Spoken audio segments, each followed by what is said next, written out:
Odaa jalatti dubbiin kan tolu bokkuudhaan malee uleen hin bullu. Maashaallah maali bareedinni akkana. Waaw akkanaaf jirta yaa hawaatoo yaa cinaacha kiyya. Siifin jira yaa Adam kiyya dagalee jiru kiyya. Dhugaan sayin iyyaala suuqaa Abdulqaadir eegee micciire. Muudii akka bataasa? Lakkii muudii miti dhugaa kiyyaa bareeddu. Maali baabura eeggachuu jirta? Hootoo oka si kaayyadheetiin si geessaa bikka feetu. An bareeddu akka keetii oka kaayyadhee deemaanii oolee deemaanii yoon buleehu waa xiqqoollee hin dadhabu. Atu nama oka si kaatu barbaadda. Usii gadi taa'i fadhiitoo deddeemtu. Gattaa'ee tee hunoo gattaa'ee si cinaani amata dhibbaa huniin ta'a. Yaa Rabbi dubartiin cinaa imaanaati. Akka waaniin cinaa imaana kiyyaa cinaa taa'u jiru na dhagayama. Ispoonsar naa ta'e na fuusisi alaamanan na galchi yaa Rabbi. Ustii taa'uun dandeessu narraa us bakka gurbatti. Bareeddu ejjite. Ijji kiyya maal taate aboo? Lakkii waan biraatii miti. Ijjatee keessa yeroon si laale akkootiyyaa yaadadhe. Ija akka akkootiyyaa qabdaa maashaallahi. Dullatti fakkaattanaan jechuu keeti anumarraa jechuu hime. Tolee sirraa hin callisaa. Gaafii takkaan si gaafadha. Gaaf tokko akka waaniin paartii wahii irratti si daansii akka ajaa'ibatti taphatu si arkee natti fakkaata. Maaliif hin beene? Akka metaarra yoo mana paartii si geesse. Maal jechuu barbaaddeeti silaa aboo na arrabsuu barbaaddeeti moo silaa? Ani intala islaamaati mana daansiitii maaliin godha boo? Takkaatu dhaqeen beeku aan. Anis takkaa dhaqeen beeku kolkoloo. Ani mana paartii dhaquu dhiisi. Biraanuu dabareen beeku ani bikkitti na agartu yoo jiraate bikka akka muhaadaraa masgiida bikka khayriin jirtuudhaan an dhabdu ani. Ganda keenya dheexee yoo na gaafatte gurbaa saalii hasanii na beekan ka ol je'ee nama laalle amma an dhalaa ganda keenyaa karratti yoo na bira dabaran illee hin beeku takkaa laalee hin beeku fuula keessa kolkoloo.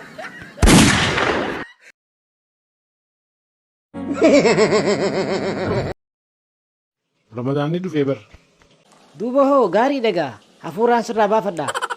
Hay duuba na yaaddu aan saahiba kee baatii takka guutuu adda ba'uu deemnaa bar. Abshir narraa yaaddawingaa garuu addan dheeynu guyyaa idaa walagarraa baatii takkitti tanaan rabbii kiyyaan itti abbadaa obsi. Baatii koo takka guutuu jirraami. Hayaa gaa rabbii jee nashiidaan naqadheettee wallee nurraan haqine fuuldura takka keessatti walitti qabiinuu kaayi nashiidaa fuuldura biraa keessa naqadhu. Hay iblis rabbii jeeyiiti jetteessa. Hii silaa rabbiin beeku moo fir'oon na seete haana rabbii fiin jee yoo dhugaa barbaadde anis rabbiin hin beekaa rabbii rahmata guddaa qabu. Amma khalaas dubbii biraa dhiisi wallee nuu jabeesi nurraan haqin boodawaan guyyaa idaa zanaa fataati jennu nun dhorkini keessaafuu walleen alibirraatiif walleen nuu hoo ni beektagaa walleen jaamu kanaafuu nurraan haqin bilis. Oromoo yaa nama koo hamaa koo hamataa koo gaarii ambaarra naaf jirta arra sobamtu baruu naa hubatta alagaa ilkee koflaa kan guyyaa gammachuu fira ijee mimmaanii kan guyyaa rakkoo kan guyyaa gaddaa Oromoo saba koo wal malee maal qabdaa jechuudhaan dhaamsa guddaa kana kan nuuf dabarsee obboleessa keenya jaalatamaa fi kabajamaa Qamar Yuusufi asumaanuu obboleessa keenya umrii nuuf dheeradhu nuuf jiraadhu jechuu barbaadaan ani dhaamsii sirbi kun qabu amma naaf gale arra naaf gale walleenuu mataan jabaadhaan saha sirbi kun sirba arraan seenaa sirba duri isinis akkuma kiyyaatti yoo mataa jabaattan if gaafadha. Ani guyyaa arraarraa jalqabee sirboota dur malee hin dhaggeeffadhu. Sirboonni dur dhaamsa gurguddaa if keessaa qaba. San dhaggeeffachuuniin mataa kiyya dhandhaarraa kana leenjisuu qaba. Obboleeyyan kiyyaa waan takkaan isin yaadachiisuu barbaada. Wal yaadachiisuun gaariidhaa jeetiin amana. Isinirrallee beekee osoo hin taane. Obboleeyyan kiyyaa waan ofii haa jaalannu. Nama keenya haa jaalannu. Nama keenya haa maxxanfannu. Dabaa keenya dogongoraa keenya arrabsuu fi itti duuluu osoo hin taane.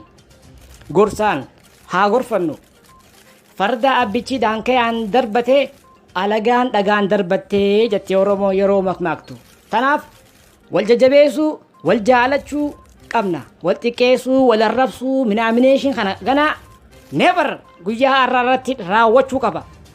Obboleeyyan keenya warra yeroo ammaa aangoo irratti argaman kan jijjiirama baay'ee nutti agarsiisaa jiran cinaa dhaabannee jajjabeessuu qabna waan ofii jaalachuu qabna waan ofii cinaa dhaabbachuu qabna warra wal arrabsuu warra wal xiqqeessu tahuun nurraan bareedu warra wal jajjabeessu warra wal jaalatu ta'uu qabna. Obboleeyyan keenya jijjiirama baay'ee agarsiisaa jiran waanuma agarru. Fakkeenyaaf haa akka Taakkala Uumaa Hadiir Jawaar magaalaa Dirree Dhawaa akka goggodhee jiru waanuma ija keenyaan agarru. Obboleeyyan keenya nuuf haa jiraatan ni jaalannaa isaan waliin jirra. Jara wanti garaa isaan gubaa jiru jijjiirama isaan argisiisaa jirani kana shakkii takka illee hin qabnu. Qabsaawaan kan mootummaan mormu qofaa miti. Everybody is at different qabsoo kana fudhachuu qabna. Yaa Oromoyyee be intelligent don't be dhandhaarraaraas. Dhumarrattis wanni jechuu barbaadu obboleeyyan kiyyaa beekumsa haa barbaannu beekumsi guutuu nama godha. Faranjiin knowledge is power jettiin. Tanaaf akkaan harketti garuu namni keenya kitaaba dubbisuudhaaf sabrii hin qabu dhiyoo tana maaliin arge barreeffama Dr. Naafiyaat barreesse namni haa baruu jedhee irraa dubbisuu dhiisaniiti sambuusaadhaan xaqallananii sambuusaa itti gurguruu jiran. Kolkoloo silaa afaan biraallee ta'e nagaa bara afaan Ingiliffaa afaan Oromoo afaanuma beeynu. Khayru wa khayraati. Asumaanuu obboleessa keenya Dr. Naafiyaatiif dhaamsaan qaba. I am sorry brother, I feel your pain. Amma booda nama keenya barsiisuu yoo barbaadde kitaaba barreessuu dhiisi sirbaan kottuuf. Yeroo dhiyootti gara Vision Entertainmentiin sirba fayyaan faaya jedhu qabattee akka dhuftu abdiin sirraa qaba. Never give up brother, I love you, I am fine, thank you. Nageetti obboleeyyan Rabbi jechaan isin jaaladha. Jaalalli nuuf haa baay'atu. Tasamii samiirraa nu haa buutu. Tajachii dachiirraa nu haa baatu. Muhaacitaan namaa sa'aan nagee haa arkatu. Biitti teenya nagee haa taatu. Adawwiin teenya cilee bishaan buute shishim haa taatu. Nageetti my nation, I love you.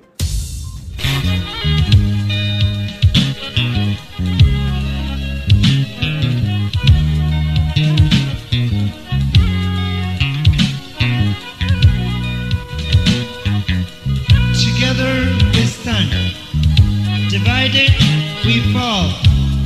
No boundary, no region or religion can separate Oromo one from another. We love each other, we live together.